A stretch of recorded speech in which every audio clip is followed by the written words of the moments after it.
जय गुरु जी, शुक्राना गुरु जी। सारी संगत को जय गुरु जी। आज मैं आप सबको बताऊंगी कि हमें कभी भी गुरु जी से ज़बरदस्ती कुछ नहीं लेना चाहिए। गुरु जी के पीछे एक ही बात को लेके नहीं पड़ना चाहिए। संगत जी, एक बुजुर्ग माता थी जो खिलौने बेचकर अपना जीवन व्यतीत किया करती थी।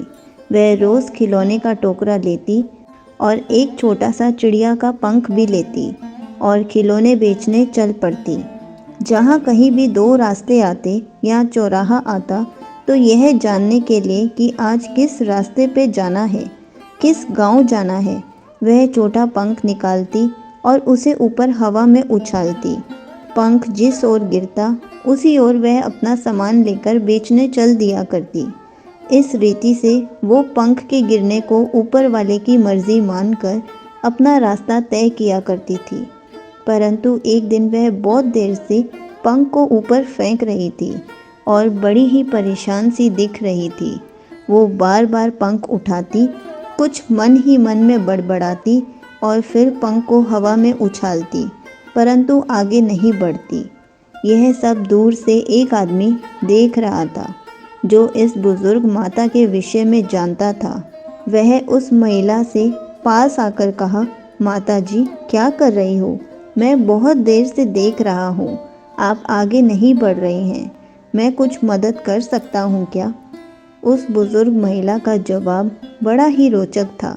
उसने कहा, बेटा देखना, मैं जाना तो बाईं ओर चाहती हूँ, पर यह पंख है कि बार बार मुझे दाईं ओर बता रहा है। संगत जी, उस आदमी ने बुजुर्ग महिला से कहा कि क्या पता आपको भगवान जी उसी रास्ते पर भेजना चाहते हों, पर आप बार बार दूसरे रास्ते पर जाने की जिद कर रहे हैं। आप एक बार भगवान के बताए हुए रास्ते पर जाकर तो देखो।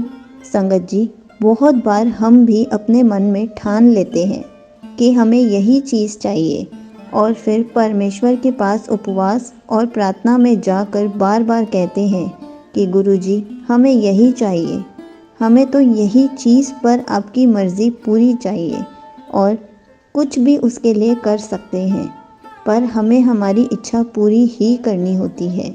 लेकिन ये जानना भूल जाते हैं कि अगर गुरुजी हमारी ज़िद को पूरा नहीं कर रहे हैं तो उसमें हमारी ही भलाई है।